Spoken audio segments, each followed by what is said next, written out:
ஆண்டவராகிய இயேசு கிறிஸ்துவின் நாமத்திற்கு மகிமை உண்டாவதாக. இந்த நல்ல நாளிலே உங்கள் யாவரையும் நான் வாழ்த்துகிறேன். இந்த நாளின் தியானத்திற்கு என்று தெரிந்து கொள்ளப்பட்ட வேத பகுதி மத்தேயு சுவிசேஷம் 22 அதிகாரம் 19 வசனத்திலிருந்து 21 வசனம் வரைக்கும். Matthew chapter 22 verses from 19 to 21. வரிக்காசை எனக்கு காண்பீங்கள் என்றார். அவர்கள் ஒரு பணத்தை அவரிடத்தில் கொண்டு வந்தார்கள். அப்பொழுது அவர், இந்த சொரூபமும் மேலெழுத்தும் யாருடையது என்று கேட்டார். ராயனுடையது என்றார்கள். அதற்கு அவர், அப்படியானால் ராயனுடையதை ராயனுக்கும் தேவனுடையதை தேவனுக்கும் செலுத்துங்கள் என்றார். ஆமேன்.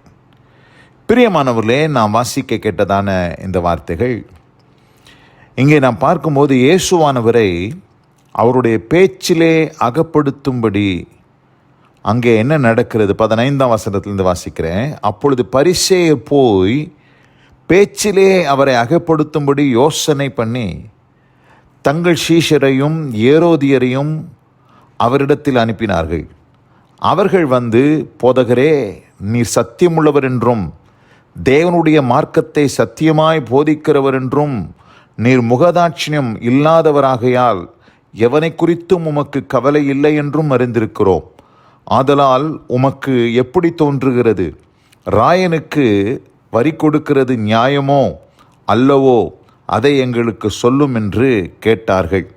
இயேசு அவர்கள் துர்க்குணத்தை அறிந்து, மாயக்காரரே, நீங்கள் என்னை ஏன் சோதிக்கிறீர்கள் என்று சொல்லிதான் இந்த வரிக்காசை எனக்கு காண்பீங்கள் என்று சொல்லி இயேசுவானவர் காண்பிக்க சொல்லி அந்த காசின் மேல் இருக்கக்கூடியதான அந்த சொரூபம், இந்த சொரூபம் யாருடையது என்று கேட்டார். அந்த சொரூபமும் மேலெழுத்தும் யாருடையது என்று இயேசுவானவர் கேட்ட பொழுது, அந்த காசிலே இருந்ததான, அந்த பணத்தில் இருந்ததான சொரூபம் ராயனுடையதாக இருந்தது, சீசர். அதனால் ஆண்டவர் என்ன சொல்கிறாரு?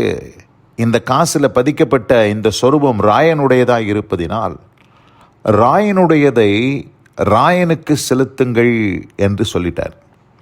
சொல்லிட்டு கூடவே என்னன்னு சொல்கிறாரு? தேவனுடையதை தேவனுக்கு செலுத்துங்கள் என்றார். அப்போது பணத்தில் ராயனுடைய சொரூபம் இருப்பதினால் அதை ராயனுக்கு கொடுத்தாச்சு. அப்போ தேவனுக்கு எதை கொடுப்பது? தேவனுக்கு எதை கொடுப்பது?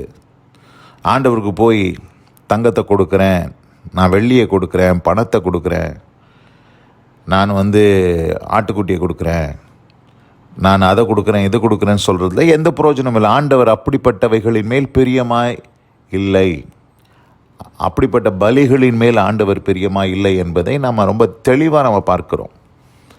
அப்போ ஆண்டவருக்கு தேவனுக்குரியதை தேவனுக்கு செலுத்துங்கள் என்று இங்கே சொல்லப்பட்டிருக்கிற காரியம், தேவனுக்குரியது எது என்று பார்க்கும் பொழுது, எப்படி அந்த பணத்தில் ராயனுடைய சொரூபம் இருந்ததோ அதுபோல இன்றைக்கு நீங்களும் நானும், இந்த உலகத்திலே வாழ்கிற எல்லா மனிதர்களும் யாரை போல் சிருஷ்டிக்கப்பட்டிருக்கிறார்கள், யாருடைய இமேஜ் இருக்கிறது என்று நாம் பார்க்கும் பொழுது, தேவனுடைய இமேஜ், தேவனுடைய அந்த ரூபம் நம்மில் இருப்பதை நாம் உணர்ந்து கொள்ளுகிறோம்.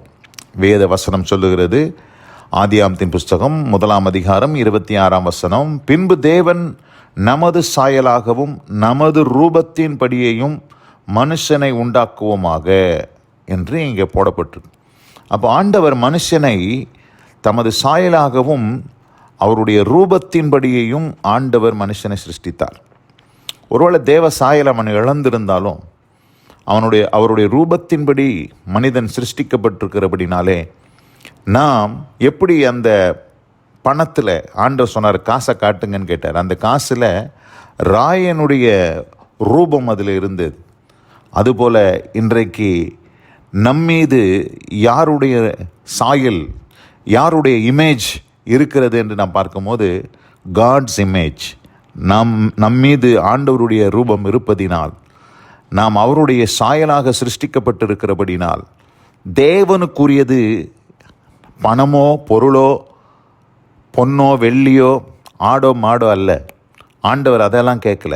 ஆண்டவர் கேட்கறது அவருடையதை கேட்கிறார். அவருடையது எது? அவருடைய சாயலாக அவருடைய ரூபத்தின்படி சிருஷ்டிக்கப்பட்ட மனிதர்கள் தான் அவருடையவர்கள். மனிதர்கள் தான் அவருடையவர். அதை தான் ஆண்டவர் கேட்கிறார். அதை தான் நம்ம கொடுக்க வேண்டும். வேதத்திலே வாசிக்கும் போது 1 கொரிந்தியர் 3ஆம் அதிகாரம் 23ஆம் வசனத்தை வாசிக்கிறேன். 1 Corinthians chapter 3 verse 23. நீங்கள் கிறிஸ்துவினுடையவர்கள், கிறிஸ்து தேவனுடையவர். அப்போ ரொம்ப தெளிவாக சொல்கிறார். நீங்கள் யாருடையவர்கள்? நீங்கள் கிறிஸ்துவினுடையவர்கள், கிறிஸ்து தேவனுடையவர் என்று இங்கே ரொம்ப தெளிவாக சொல்லப்பட்டிருக்கிறத நான் பார்க்கிறோம். 1 கொரிந்தியர் 6ஆம் அதிகாரம் 19ஆம் வசனத்தில் நம்ம வாசிக்கிறோம். உங்கள் சரீரமானது நீங்கள் தேவனாலே பெற்றும் உங்களில் தங்கியும் இருக்கிற பரிசுத்த ஆவியினுடைய ஆலயமாக இருக்கிறது என்றும் நீங்கள் உங்களுடையவர்கள் அல்ல என்றும் அறியீர்களா? நீங்கள் உங்களுடையவர்கள் அல்ல. நமக்கு நம்முடைய வாழ்க்கையில் நமக்கு எந்த உரிமையும் நமக்கு கிடையாது. நீங்களும் நானும் நம்முடையவர்கள் அல்ல. ஏன் என்று சொன்னால் இங்கே சொல்கிறார் 20ஆம் வசனத்தில் 1 கொரிந்தியர் 6:20, கிரயத்துக்கு கொள்ளப்பட்டீர்களே, ஆகையால் தேவனுக்கு உடையவர்களாகிய உங்கள் அப்படின்னு பார்க்கணும். அப்போது தேவனுக்கு உரியவர்களாகிய நாம், நம்முடைய சரீரம், அதை தான் நீங்கள் சொல்கிறாரு. உங்கள் சரீரத்தினாலும் உங்கள் ஆவியினாலும் தேவனை மகிமைப்படுத்துங்க. அப்போ தேவனுக்கு உடையவர்களாகிய அப்படின்னு போடப்பட்டிருக்கிறது. அப்போ தேவனுக்குரியது எது? நம்முடைய ஜீவன், நம்முடைய வாழ்க்கை, நம்முடைய சரீரம். நாம் தேவனுக்குரியவர்கள். ஏனென்று சொன்னால் அந்த பணத்தில் ராயனுடைய சொரூபம் இருந்துச்சு. ஆனால் நம்மீது த இமேஜ் ஆஃப் காட், ஆண்டவருடைய அந்த சாயல் நம்மில் இருக்கிறபடினால், அவருடைய சாயலிலே நம்மை உருவாக்கப்பட்டபடினால், நீங்களும் நானும் அவருடையவர்களாக இருப்பதினால் அவருக்கு எதை கொடுக்கணும்?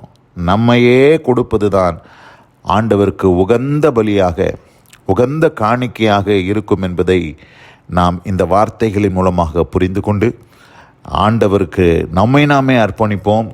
அப்படி செய்வதே ஆண்டவருக்கு முன்பாக புத்தி உள்ள ஆராதனை என்று நாம் வேதத்தில் வாசிக்கிறோம்.